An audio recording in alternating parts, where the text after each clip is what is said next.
Hello and welcome to a brand new episode of What You Talking About.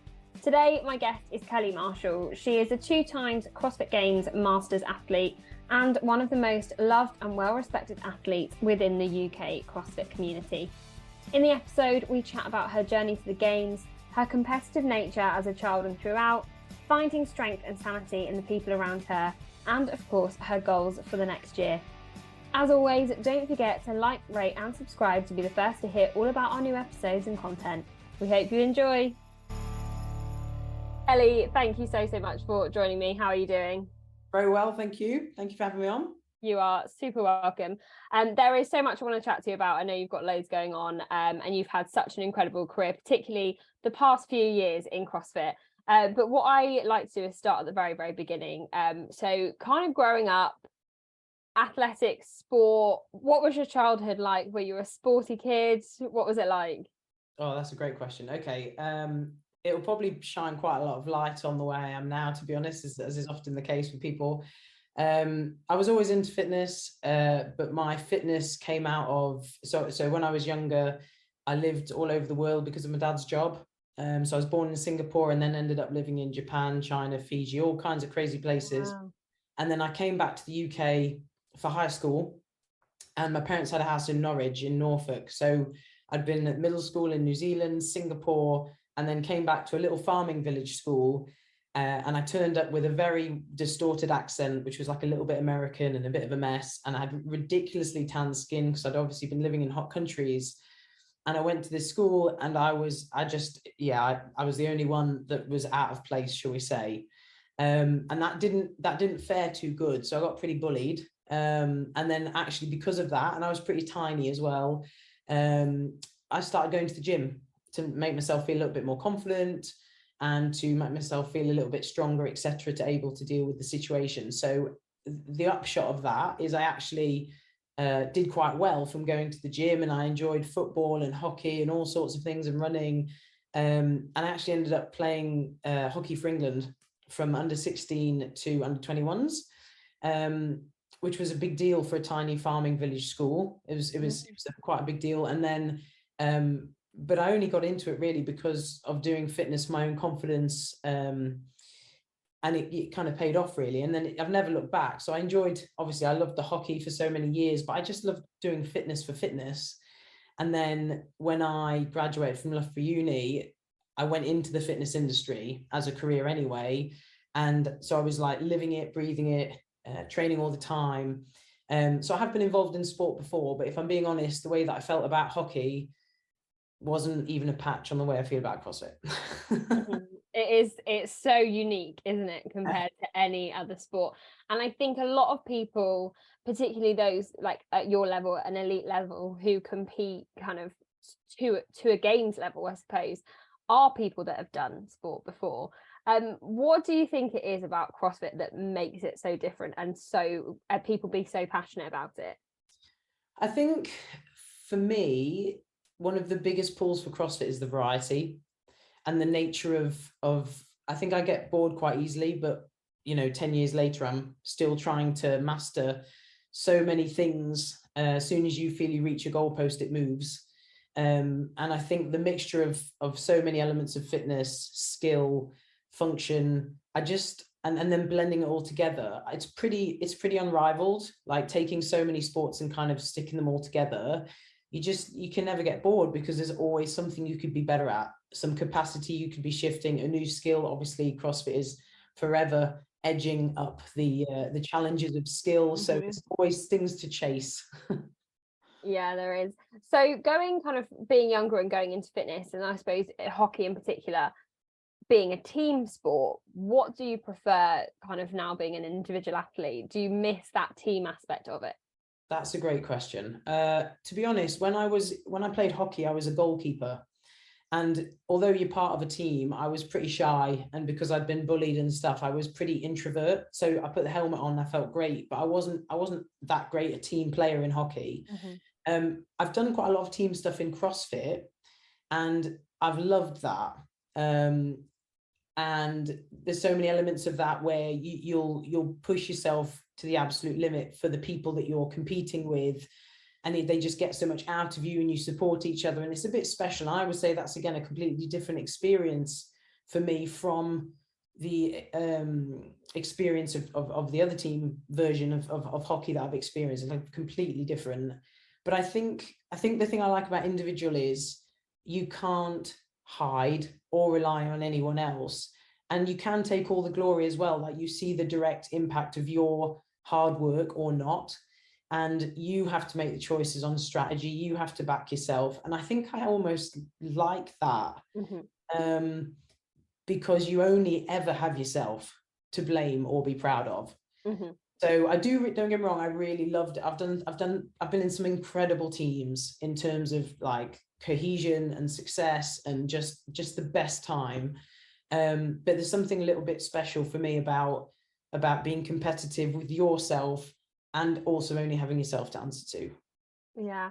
And I suppose if the reason you kind of found fitness in the first place, right, when you were younger, was for yourself, to build up yourself and your strength, I suppose, physically and mentally, do you still feel that kind of relation now?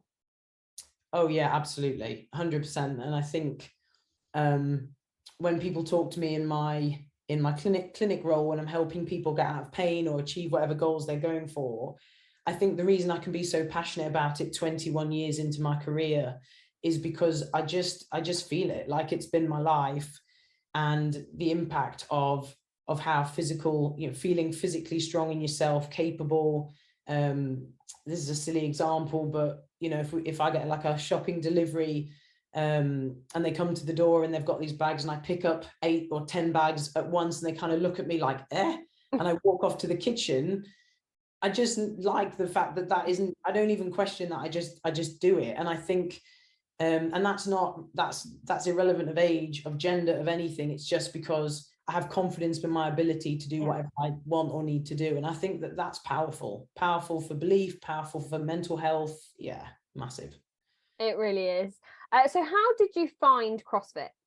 What was like your first experience with it? So it was actually a client that introduced me to CrossFit. So I was a personal trainer at a gym chain called David Lloyd. And I was doing fitness for me. I was doing, at the time, enjoying running, doing, if you've ever heard of Men's Survival of the Fittest, like trail runs and stuff like that. And a client said to me one day, she knew me very well, and she was like, "Have you heard of CrossFit?" And I was like, "No." And she said, "Oh, one's just opened up down the road. I think you'd really like it." And she was always right with whatever she suggested. So I thought, well, I'm looking, I'd been in the personal training industry about 10 years. I thought I knew a lot. So I thought, I'm keen to learn more. So I went along, and I remember walking into this gym. Bear in mind that David Lloyd, especially where I live, is, quite posh in a way. Mirrors, very nice equipment, everything tidy, TVs, etc., etc. And I walked into this tiny little warehouse, no mirrors, no TVs, people with their tops off, climbing ropes, throwing barbells around. And the atmosphere was amazing. And I just thought, oh, wow, this is different. And to be honest, from doing essentially an induction process there, I felt like I was actually relearning everything as a PT all over again. Like, at that time, my degree had never taught me anything about weightlifting. You weren't even a qualified personal trainer when I left Loughborough Uni in 2002. So I went into this CrossFit box, and I'd never climbed a rope before. I actually hadn't done clean and jerk before. There were so many things I didn't know. So I just got to learn all over again, personally and professionally. And I just loved the atmosphere of it. I just loved it. It's so hard to explain to people that haven't been in one, but I think you have described it perfectly. Like, it's kind of organized chaos, I always think, especially when you first walk in. Like, what's going on here? Or I always think, if you walk into a CrossFit gym with no one there, everything looks so confusing. Like, what do people use this kit for? Right. But it is so different. How did you fall in love? Like, when you started it, obviously you were learning a lot, and someone actually said to me the other week, and I have clung on to this phrase, that you kind of have a honeymoon phase with CrossFit, because you are learning something new, you're hitting PBs, you're doing new stuff so much. How quick did you fall in love with it? I mean, I think I fell in love pretty instantly with it. I had been obviously as a PT working at David Lloyd, I was normally just training there, 5-6 times a week, doing what I thought was, hard training, strength training, core training. And then I went to CrossFit and started doing, for the first 2 years, 2 classes a week, because it would take me the rest of the time to recover. Because I was like, I didn't know how to pace myself. I just went all in. I was in bits. And I loved it, but I had to pace myself because I'm quite competitive, and it just ticked all my boxes. But yeah, no, it was instant, and I knew. And my wife at the time, I remember actually saying to me, we walked in, and within 5 minutes, she just turned to me and said, I think this is going to change our lives forever. And I mean, she couldn't have been more right, to be honest. Wow. Yeah. It is, and that's another thing, I suppose, that it changes the lives of so many people. And you mentioned there your competitive nature. Yeah. Did you know instantly that you were going to compete in CrossFit? Was it something that quite early on you thought, this is something I want to do? Absolutely not. No. And the reason being is because I'm quite a type A personality. And so at the time I was very into, I was typically a workaholic, if you like. I'm all about all in, and I was working very hard on my own business. And I knew that I couldn't, because I was asked about it after 2 years. Andy and Katie, who founded CrossFit Nottingham, Andy came up to me and said, oh, have you ever thought about competing? And I was like, oh, no, I can't do that, because I already knew at that point that to do that, I would have to really give it quite a lot of time. And at the time I was seeing clients at 6 a.m, rushing to the box to do a class, rushing home, seeing clients again. And I just thought, well, I can't do everything.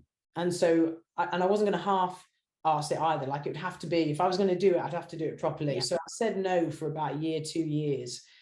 And then they probably asked me quite a few times. And I thought, well, I don't know. And then I made a decision that actually what I could do is I could split my workaholism and give 50% to my business and 50% to CrossFit, and I might be a more balanced human being. Didn't kind of come out that way. That was my theory. That was the rationale. Yeah. It didn't play out quite that way, but I did then make a decision to essentially go, okay, let's be competitive. Let's have a go. And so then I spent about 3 or 4 years under Andy first, learning and spending more time training as part of Team Hood, which was the competitive side of CrossFit Nottingham at the time. And then I was under JST for a little while as well. And I just kind of was like trying to obviously tick boxes of different skills, work on my Olympic lifting, my gymnastics, and try and move towards being a competitive athlete. Yeah, it's a lot. And it's funny that you say like you are an all-in person, but you kind of had to separate it from your work and your life in that sense. Did you know, because I think also CrossFit has super developed over the last few years, and it's gotten so much better and bigger and harder to get to the level that people like you are at. Did you ever think, oh yeah, when I start competing, that's the level I'm going to go to? Or was it like, oh, I'm going to compete and do a couple of local comps and I maybe want to get to doing RX? Or what was your kind of initial goal for when you started training at that capacity? Do you know, I think a good way to make reference here is I actually had a client in yesterday who it turned out was at the very first competition. So her first CrossFit competition was my first CrossFit competition, bonkers. And it was back in 2015, and it was the British Championships. And if I remember rightly, it literally happened once and then they never did it again. It was Lee Valley Stadium in London. And I remember going to that comp, like I couldn't believe I'd qualified. It was my first ever comp. I was blown away. I could barely straighten my arms or legs by the final. I managed to qualify for the final. And I remember sitting in the car on the way home and I just cried. I actually was crying, partly exhaustion, but also partly because I was so proud of what I'd achieved. At that point, that for me, I'd already hit the pinnacle. Like I thought I'd been to the Olympics. That's how I felt at that comp. And I don't think that I was looking any further than just a comp. And then it was, okay, well, what about a slightly like a more recognized comp? Can I qualify for that? And then I think it slowly developed. And then when I started to get individualized coaching, and then maybe perhaps had performed quite well at a few comps, I think then at some point I would have thought, I want to get to the CrossFit Games. I want to qualify and go all the way. Can I be the first person at CrossFit Nottingham to go to the CrossFit Games? Can I fly that flag? Mm-hmm. And then I think the irony of that is when I reached that point, and then as I got further along and closer to that, I then realized how far away it was. I was like, oh yeah, that's really far away. Like that's I know that's what I want, and I think I can get it, but my goodness, every step towards it I take, I can see more of the path, and it's long and it's hard. Yeah. So it's quite an interesting journey with that one. It's a proper roller coaster, I can imagine. So if you're like time-wise, I suppose, so we'll talk about the games in a minute. The first time you went was 2021. When did your mindset change and your kind of goals change to, right, okay, I want to get to the games? How long before? So basically I was having coaching, individualized coaching from JST for quite a few years, and I was making good improvements and doing well in relatively okay comps, but I felt like I was missing something mechanically, because this is the industry I'm in. I can't fix myself, but I can see there's a problem, and I knew there were some issues that weren't being resolved. And so I realized that was essentially my barrier. If I wanted to get to the games, this barrier had to be overcome, and I needed to find what the solution to that was. And that's when I started looking into Red Pill and Phil, who has been my coach now for nearly 4 years, I think. 4 years. And so essentially for me, the tipping point, the change, I can literally tell you when it was. The change was September 2019. And I made a decision that I was going to go all in, and I was going to get the best person I thought who could help me get there. And I was just going to commit for a 2 to 3 year period and give it everything I could, financially, time, everything. And I had essentially a phone call interview with Phil to see if he would take me on, because he's a wanted man. And we had a phone conversation, and he was actually just on the way to the airport with Sarah Sigmundsdottir to head to the games. I could barely talk to him. I was like, oh my God. And he essentially was like, yeah, you know what? I think you're the right kind of person. I'm happy to take you on. I think you've got the work capacity, etc., the ethics, etc. And I started with him about 6 weeks before the World Championships, the IF3 Functional Fitness World Championships. Oh no, it wasn't. It was the British Champs to qualify for that. Sorry. So I got signed up with him just before that. Did that under him, but literally I just started, qualified for the World Championships in Brisbane, and then literally 6 weeks later, I was under him as a coach, and I was over in Brisbane competing there. And then after that, it was a very different mindset and a very different outlook on what I was doing. Very different level. Yeah, I can imagine. And I think it's so hard for people that don't do it to understand that switch and how much it takes.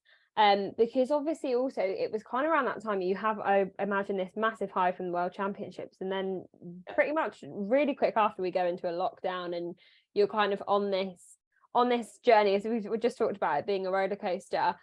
How much did kind of go into, like, were you aiming to go to the games in 2020? Like, what was your kind of timeline for getting to the games, if we talk about that sense? Yeah, for sure. So when Phil made the decision that we would work together and we started on the path, essentially the timeline was it would take perhaps a couple of years. We would allow a 3-year period, because there were certain things that had to be achieved, baselines that had to be ticked off, if you like, so that I was obviously going to be at the level to do that.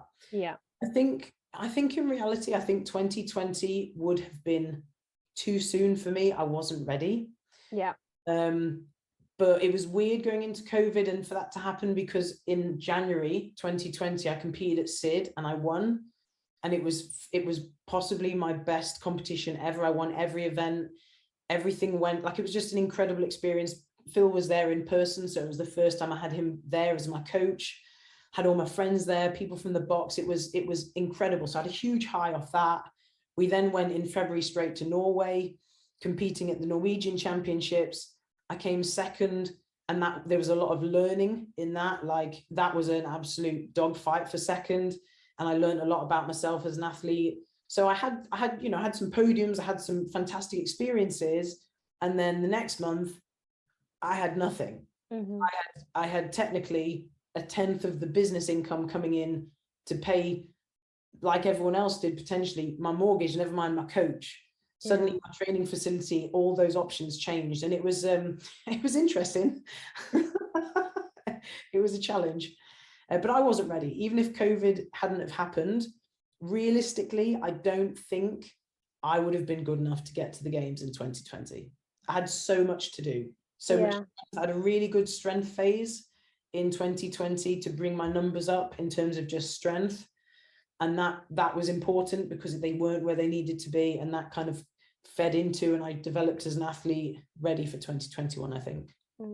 I think it's so interesting to recognize that even though you'd had all these highs, actually, it might not have been the right time.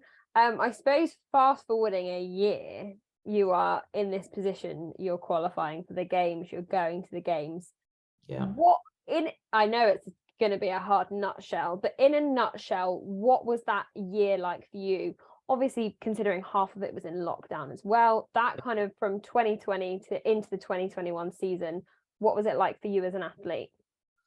I'm going to be completely honest with you. Okay. I'm just going to be like open book about this. They were the highest highs that I had in that year, but I had some of the lowest lows as well. And I think that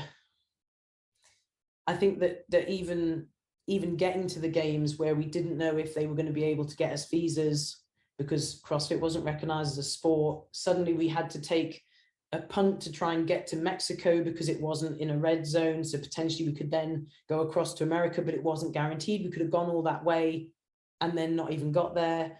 There was so much uncertainty that it was quite hard to enjoy some of the journey because you just never knew if you'd even get there. I remember turning up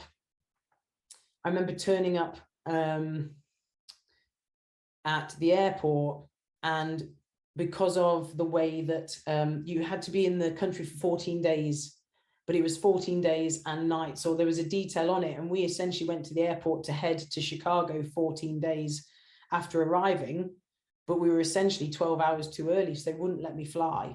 Oh, wow. So all of a sudden, the COVID test in Mexico had taken, I had to then take it again. We had to see if we could get another flight. We had to find accommodation again that night. Like, everything about it was stressful. And to be honest, I'd been so isolated and so mentally focused on just achieving this goal, amidst the difficulties of my marriage, which wasn't going very well, unfortunately, at that point. So there were some incredible achievements and highs, but it was quite coupled with a lot of things that nobody knew about. And I just had to channel that, the negative elements and the challenge and the difficulties into, that's all I could do to get through it, was channel those into my training. I mean, it did pay off based on my placing, but it wasn't very plain sailing, shall we say. Yeah. And I don't think it ever is. And I think one thing with CrossFit and CrossFit athletes, and whether this is maybe because, not all athletes are paid or sponsored or etc., it's quite a personable sport, I find. Athletes are very open on social media. You feel like you know them. Do you think that kind of helps in the sense that obviously CrossFit is community?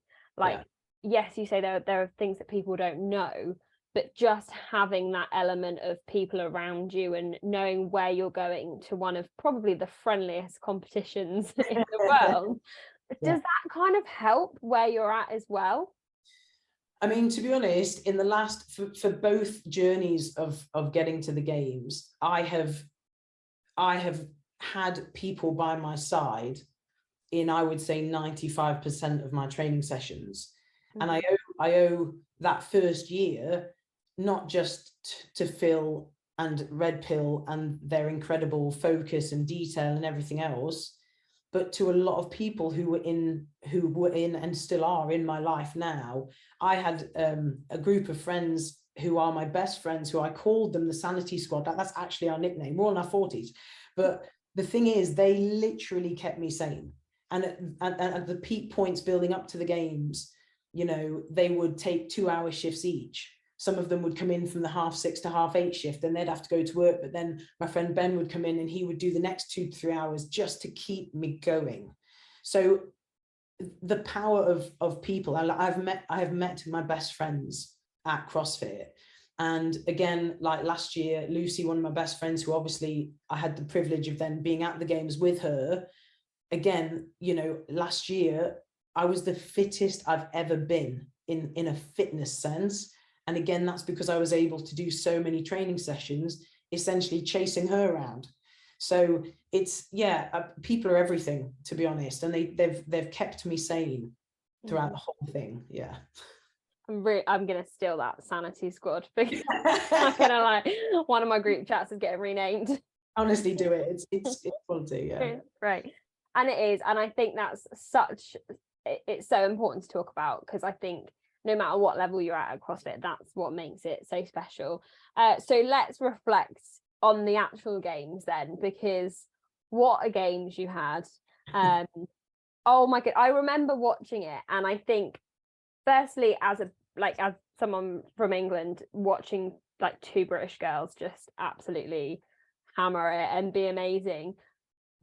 Talk to me about that weekend, like, again, in a nutshell, but I'm sure it's not going to be a nutshell. What was it like, that entire experience?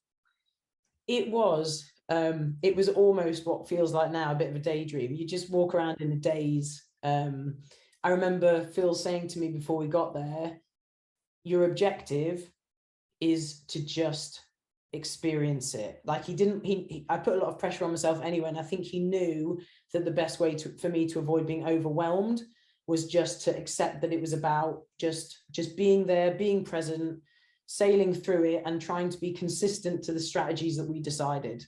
And so with that in mind, that's how I went into it.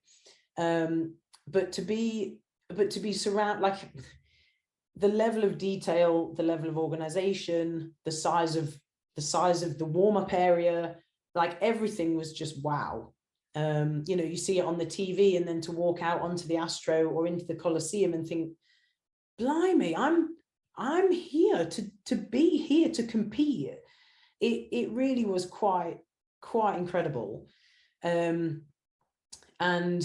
yeah, try not to cry. It was just, it was something else. Yeah, it was something else. I think even watching it, you feel that emotion, and particularly with kind of like obviously in the Masters category, where there's less people competing, I think you can feel it through the screen so much more. How, like, obviously competing with a smaller group of women, I can imagine that the bond you create that weekend is something really incredible. What's it, because obviously you're competitors, but what's it like getting to work with them and compete with kind of a small group of women that weekend? Sure. Well, it was kind of funny because obviously I knew Kelly Friel, because when I did the British Champs, that first comp I ever did, I remember doing something like a 35 or 40 kilogram hang snatch, and being really proud of myself, and then hearing a crowd go wild and look across to the left, and I think Kelly was like throwing up 60 or so, something ridiculous. I was like, what? So to then, because she was my idol and has been my idol for a long time.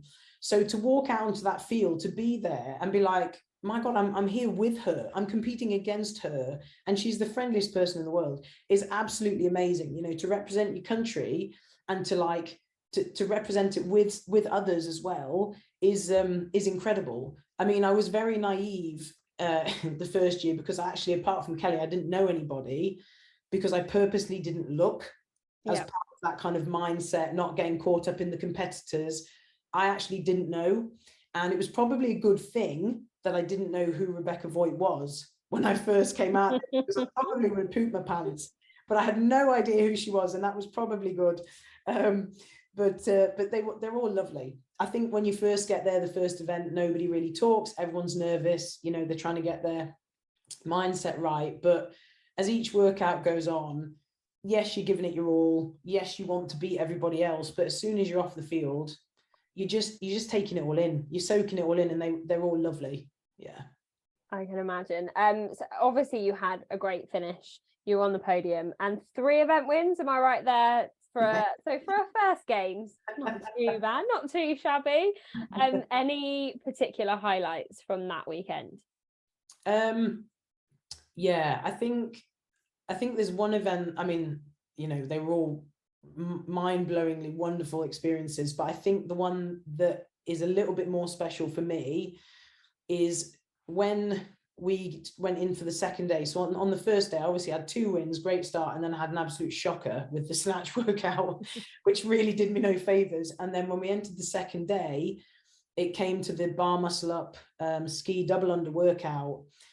And Phil asked me my opinion on how I would, I think it was something like 21:15.9, but I can't quite remember, but it was some kind of split on the bar muscle ups. And he said, you know, or 15:9.7. And he said, what do you want to do? And I was like, I think I can do it unbroken. And he kind of looked at me with a wry smile and said, well, I mean, if you write the check, you just better cash it. Mm-hmm. And I looked at him and I was like, yeah, I've got it. And I said to him, I want to be the first off that bar, so that all the other athletes hear the commentator go, Kelly Marshall, first to the ski, because then they'll all go, bloody hell, she did this yesterday, you know, with the deadlifts or whatever. And that's what I did. And I hung on. And I remember then getting to the ski and then getting onto the double unders. And then I just remember feeling people panicking around me, because obviously double undering on Astro is not very easy. Mm-hmm. So you have to jump a lot higher. And I could feel myself moving really far ahead, because mine were going fine. And I'd obviously given myself the edge with the bar muscle ups. But it meant that then I was able to choose the pace I wanted to go at on the ski, which meant that I didn't feel like I was working hard, but I didn't feel like I was in red line. Mm-hmm. And for me, when I actually finished and I kind of ran to the end, I had an opportunity to look up and take it all in, to just really seize that moment. Because sometimes you're so focused on a workout, you can't take a moment to just think, blimey, isn't this amazing? Look at the crowd. But in that moment, I did. Yeah. And I remember going up to Phil after, and I was like, cash the check. And he just laughed, because he thought, yeah, she did. Yeah. And he was, you know, I was proud of myself because I chose a strategy and it worked. And so that is probably why that one just always stays with me a little bit sweeter than the others. I can imagine that. I can't ever imagine that feeling. It must be something like nothing else. I'm going to kind of speed quite quickly into the next year, because I want to talk about it as much as we possibly can. But obviously, you've mentioned briefly that you were the fittest you've ever been going into 2022. How did your training change going in from 2021 to 2022? And of course, we'll talk about Lucy a little bit as well in a minute. So after the games, the first games, my off season was not as it should have been. It was a little bit unplanned, because I had a car accident where I was hit by a stolen car. And unfortunately that I didn't have major injuries, but it did make my whole body seize up, and I'd only come back from the games like a week. So my off season and then my return back into training was a little slow. Mm-hmm. Because of that. But to be fair, you know, I needed a bit of a rest anyway. And then from there, we just started to try and put into place the things that we'd learned from the first one. And also bring in and try and correlate Lucy's training, because she's coached by Cyril, and my training from Phil, and try and get, and they were working together to essentially try and put together days in the week where we could essentially help each other, because we have very different strengths and weaknesses. They're almost polar opposites. So some days obviously we'd need to be working on our own things, but then other days we could come together, push each other, etc., and give each other support. So yeah, it was trying to build off the previous year, but I did start on a little bit of a back foot, because essentially my whole back seized up from the car accident. I couldn't squat to parallel with an air squat for about 3 months. which was awkward. Firstly, I'm sorry to hear that. But I suppose secondly, so for anyone that doesn't know who's listening, the Lucy we're talking about is Lucy Campbell. She went to the games last year and had an absolutely incredible weekend. Going in, and she was quite an underdog going into that game. So I don't think anyone had really, when she qualified, it was like, oh wow, like it was kind of out of the blue.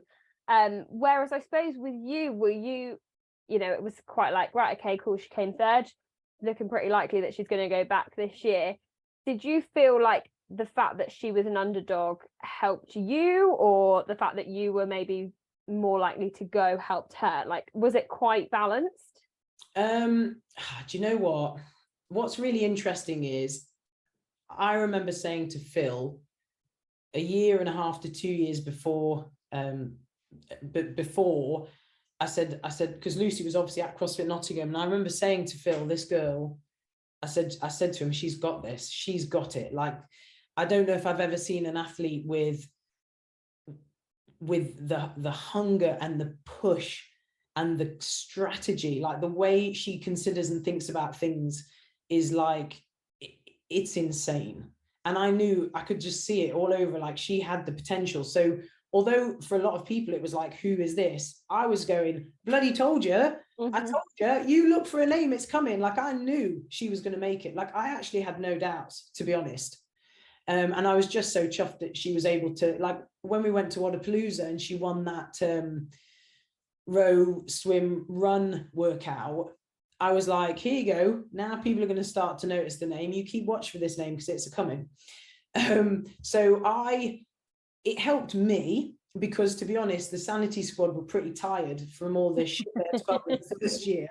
And they would like lives of their own. Yeah. So, they were still there helping me, but actually Lucy being so much younger, obviously with the same really big focus as me to get to the games, fully committed, like doesn't matter how she feels, would do it anyway. I needed that because I was not quite in as good a mental place, and I was tired and there was stuff going on in my personal life. Like, I needed that.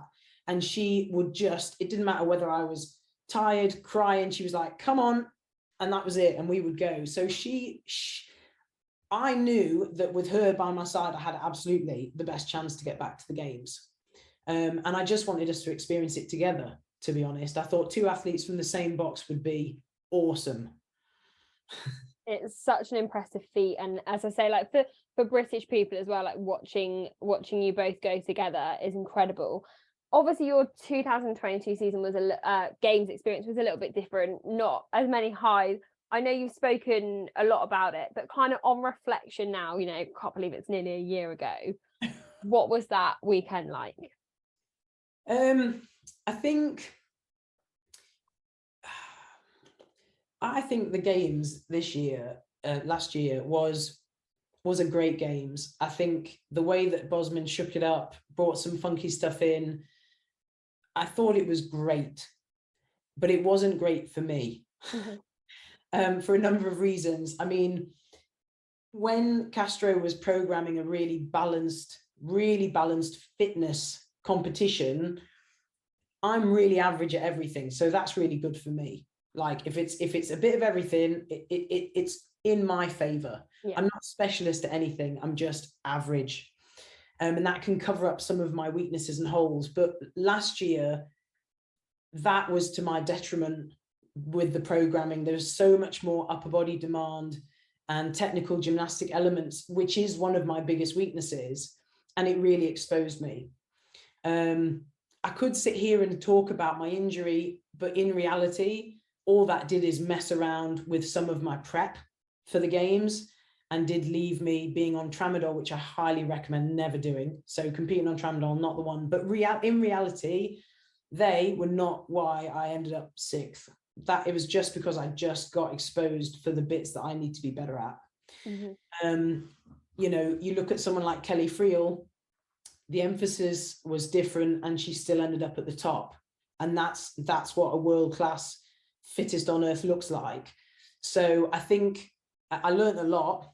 It was pretty painful in a lot of ways. It was physically painful for my arm, but it was mentally quite painful. But that's how it goes. You know, that's the whole part of the journey. I had some highs, I had some lows. It was more frustrations, but I just was determined to get there. I wanted to get to the games a second time. I wanted to be there with Lucy. I did the best I could. It just, you know, things just didn't fall as well. And when it was fitness, which was like the swim ski one, I was chuffed to get a win. You know, I was the fittest I'd ever been, but fitness can only carry you so far if your strength capacity or gymnastic skill isn't there. And that's, you know, that's what happened to me. So it was a great games. Did you enjoy it? I did enjoy it. When I wasn't crying, I did enjoy it. Yeah. That's fair enough. I tell you what I did enjoy. I enjoyed the whole thing as an experience. I enjoyed specific workouts. I loved being back, but I also really enjoyed sitting in the Coliseum once my games was done and being able to watch Lucy annihilate that workout with her mum sitting in front of me, her sister sitting there, and them all crying, and all of us crying. Like, that was amazing. So I really enjoyed that as well. Yeah. One thing I want to ask you as a masters athlete, because I always joke that I'm training for my master's because I've got 10 years. I'm not, but becoming a master is getting increasingly more difficult, because I think, correct me if I'm wrong here, but you know, we have these teams now who, when individuals start, they've already competed for 5 years, and the same thing kind of passes for masters. When masters start competing, they've already had this amazing individual career. You look at Becca Voigt-Miller, you look at Sam Briggs, who's going in as a master this year. Yeah. Do you think, like, do you like the fact that that is the case, or how do you kind of feel about any maybe advantages or disadvantages around being a masters athlete, and do you think it's getting more difficult progressively?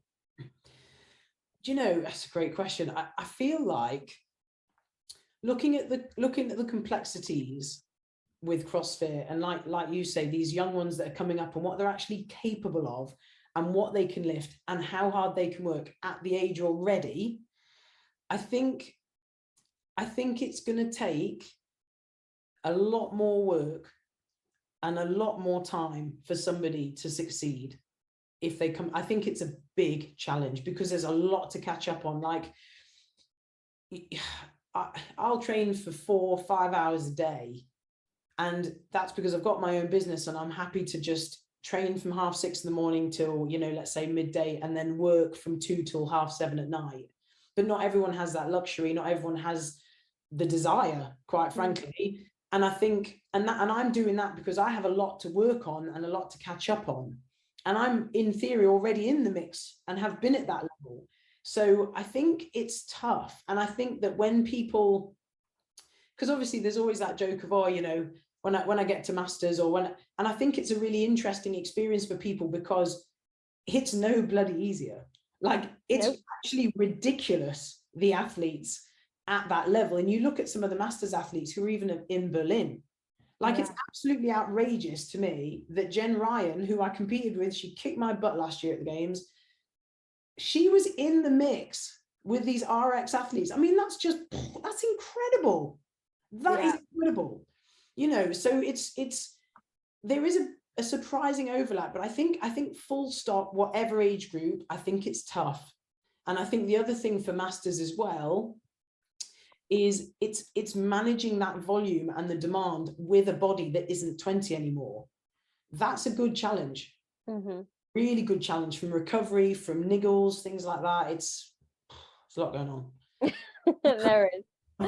Thank you. No, I thought, because as I say, I joke about that. I'm like, oh yeah, I'm training for master's career, and actually I know that in 10 years time I'm probably I'm going to be better, but these people around me that are already better than me are going to be way better.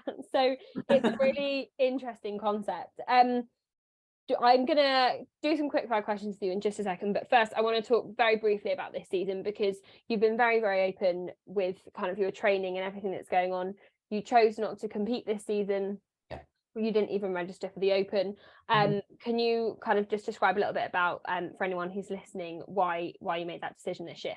Yeah, for sure. So essentially what I didn't what I didn't know, although me and my coach knew that there was a problem, quite a significant issue with my arm when we were at the games, we didn't know until I got back and had an MRI scan that I actually had a partial bicep rupture, and a full aponeurosis rupture, which is like the sheath that goes over the top of the two bicep heads, and also a supinated tear. So I'd done some damage, taken that to the games, done some more damage to it. So it had about, to be honest, 6 or 7 months of micro trauma. And when I went to see a consultant about the possibility of having to have surgery, initially he just described the scan as a catastrophe. He just said it's a mess. So I had to have another 6 to 7 weeks of rest. We scanned again, and the results were quite positive. Like, the inflammation had calmed down. He felt that potentially the bicep tendon had just peeled up, and that it was still attached in a section. So there was a chance that it could be rehabbed, but we wouldn't know until we actually started that rehab process and built up. So I had a conversation with Phil at the time. We spoke about it, and we just decided that, he said if we pushed hard, he thought he could get me back to the games. And I just said to him, do you know what? I don't want to get back to the games. I want to destroy the games. I want to get back and back on that podium. So I don't want to just go. Like, I've had the kit. I don't want the kit. I want the top spots. So we decided that actually, what if I just really rehabbed this to avoid surgery, took the year out, just trained, didn't have any interruptions with the phases of my training, which obviously competition can create, and just went away and just chipped away at everything I needed to work on. And we learned a lot about what I needed to work on in the last game. So I got a list. So we've been working on that. And he said, well, let's just take a year out and go for 2024. And I said, let's do that. So that's why there's no point me doing the open. I was beyond deconditioned. My arm, I'd barely done I couldn't do 2 pull-ups at the time, because it just was weak and it was healing. So there was just, there would have been a waste. It would have been a waste of energy and competitive spirit to try and go in the open. So I thought it was best just to not get involved at all. I think that, again, it's a really sensible decision. And I think in hindsight, I suppose, I personally will be looking forward to seeing you back next year. I'm sure stronger and fitter than before. And I think it's really important to be open about it, because even I think people at a non-elite level will work through injury, and actually sometimes it's better to just stop. So thank you for sharing that, and get well. So I'm going to throw some quick fire questions at you before I let you go. Firstly, your favorite lift? Clean. I love a clean. It just works, doesn't it? Favorite overall movement? Handstand walking. I'm actually, which is funny because it's not my best thing. Like, I'm not very good at it compared to some, and that was exposed in the first games, but it's still my favorite. I love that. What about your favorite benchmark WOD? Actually, I really like Kelly. That's actually ironic. It's actually a really good workout for me. I love that one. Yeah, fair enough. And my final question: if you were to go to the games on a team and you could build a dream team around you, who would you have by your side? That's a great question. Blimey. And that's so 2 females, 2 males. You can include yourself as a female, obviously. I wouldn't like to miss out on the fun, so I won't put myself in there. Lucy. I thought that would be the answer. Lucy Campbell, 100%. She can pull me along. 2 males. That's really good. Probably Lucas G from Red Pill. He's an absolute machine, that one. He's just getting, he had a little bit of an injury at Wadapalooza, so he's just doing some rehab on his elbow. But once his elbow is good, that man can gymnastic for days. Like, it's something of, and again, he's got a very Lucy Campbell mindset. So I want a bit of that on my team. So I'll have that. Blimey, that's such a good question. Who else? There's a quick fire question. It's not a quick fire. I've literally gone blank. Just shows how much I keep in check with the male athletes there. It is funny because it does throw people this question. I'm literally trying to think of some. Oh, do you know what? Yeah, Andre Houdet. Yeah, what a great shout. And Yeah, he trains a team right now. he does. He's He coaching does. us, so there you go. That's right. And he was with Red Pill when I first joined. And he's lovely, and he's got his head switched on, that lad. So I like. He's a good friend of mine. I like him. So yeah, Amazing. yeah. Dream team indeed. Well, thank you so much for sharing your story and your journeys with us, and all the experiences. And we look forward to seeing you back to full health and back at it next year. But thank you so much for joining. Thank you.